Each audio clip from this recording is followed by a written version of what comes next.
राधे राधे दोस्तों, मिलिए मेरे गिरधर लाल जी से, मुरली मनोहर से। और ये मेरी इनकी कृपा हुई तो मेरी छोटी सी कुटिया में ये आए, क्योंकि मैंने चाहा कि मैं लाऊं तब तक तो मैं ला नहीं पाई। और जब इनकी इच्छा हुई खुद आने की तो ये खुद आ गए। वो ऐसे आए कि मैं गई थी वृंदावन अपने भाई के यहाँ। तो पता नहीं कैसे, क्योंकि इनकी कृपा थी ना, तब मेरी भाभी के मन में आया कि मैं अपनी जीजी को गिरधर लाल जी उपहार में दूं, लाला दूं। तो उन्होंने मुझसे कहा, जीजी मेरे यहाँ तो लाला है, तुम्हारे यहाँ नहीं है, तुम ले जाओ। मैंने कहा कि मेरे पे सेवा नहीं आती, मेरे पे पूजा नहीं आती, तो मैं लाला की सेवा कैसे करूँगी, है ना। तो क्योंकि अरे बहन सब करा लेते हैं ये अपने हिसाब से, आप क्या करोगी। मैंने कि मेरे पे तो कुछ भी नहीं आता, कैसे करूँगी मैं, कैसे करूँगी। बस यही सोचती, मैं उससे भी यही बोलती रही। तो फिर भी उसने मुझे लाला उपहार में दे दिए। उसने सब श्रृंगार का सामान सब व्यवस्था बना के उसने मुझे दे दी। और मैं लाला एक, मतलब जिस दिन लाला मुझे मिले ना, एक ताज्जुब की बात बताऊं दोस्तों, जिस दिन लाला मेरी गोद में आया ना, इधर से लाला मेरी गोद में आया और ऐसी जगह से मैंने लिया जो लाला की पवित्र जगह है, वहाँ से लाला मुझे मिला और मैंने लाला गोद में लिए। तो पता है क्या हुआ मेरे साथ, मेरी चप्पल चोरी हो गई। मतलब लाला मेरी गोद में आए और मेरी चप्पल चोरी हो गई।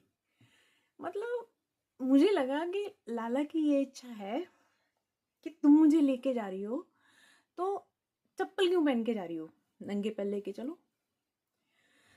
तो कोई बात नहीं, मेरी चप्पल चोरी हो गई। मैंने अपनी भाभी से कहा तो भाभी बोली, जीजी मेरी चप्पल पहन जाओ। तो मैंने उनसे मना कर दिया कि नहीं, मैं नहीं पहन जा रही। फिर भी उसने कहा कि जी तुम इतनी दूर जाओगी, वृंदावन से आगरा जाओगी, कैसे जाओगी नंगे पैर, सब देखेंगे। तो मैंने कहा कोई बात नहीं लाला की इच्छा है तो आज हम नंगे पैर ही जाएंगे, क्योंकि लाला मेरी गोद में है तो हम चप्पल पहन के कैसे जाएंगे।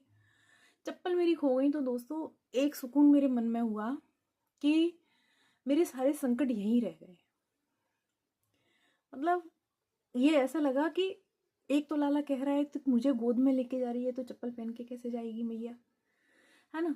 दूसरी तरफ से मुझे लगा कि आज मेरी सारी परेशानियां यहीं रह गई, क्योंकि लाला ना दोस्तों इतनी परीक्षा लेता है, कभी कभी इतनी परीक्षा लेता है कि हम टूट जाते हैं, हम हार जाते हैं, ना किसी से कह सकते हैं, क्योंकि इनके अलावा हम किसी से कह भी नहीं सकते, ये सब जानते हैं। इतनी परीक्षा लेता है दोस्तों कभी कभी। तो एकदम से मन इतना वो हुआ कि आज मेरी सारी परेशानियां लाला ने यहीं छुड़वा दी और मैं लाला को अपने साथ ले आई। बस में लेके आई। सब देख रहे थे, नंगे पैर है, माथे पे चंदन है, लाला गोदी में है, सब खुश भी हो रहे थे देख के। मुझे भी खुश हो रही थी कि सब मेरे लाला को देख रहे हैं, है ना। बड़े प्यार से मैं अपने लाला को कन्हैया को घर ले आई। ये मेरे लाला की स्टोरी है। घर में आई, अपने लाला को स्थापित किया, जब बिठाया, छोटी सी कुटिया में व्यवस्था बनाई। फिर धीरे धीरे दोस्तों मेरे पे कोई सेवा नहीं आती थी, धीरे धीरे इन्होंने मुझसे सारी सेवाएं करा ली। सारी सेवाएं, कैसे इनको वस्त्र पहनाते हैं, कैसे इनकी श्रृंगार करते हैं, कहाँ क्या लाना है, क्या करना है।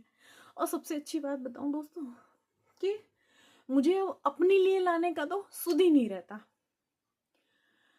अपने लिए सोचूंगी ना, फिर तुरंत ही दूसरा ख्याल आएगा कि लाला के लिए क्या लाना है, कन्हैया के लिए क्या लाना है। ये मेरा इतना मन में वो हो गया है कि अब मुझे कन्हैया के लिए क्या लाना है। तो दोस्तों ये मेरे लाला की कृपा है, जो मुझसे सेवा इतनी ले रहे हैं और स्वीकार भी कर रहे हैं और मेरे घर में अच्छे से विराजमान भी हैं ये। राधे बोलो, राधे राधे। आगे और भी कहानी है दोस्तों, बताऊंगी। अगर आपको मेरी कहानी लगे तो लाइक करिएगा, अगर नहीं लगे तो राधे राधे।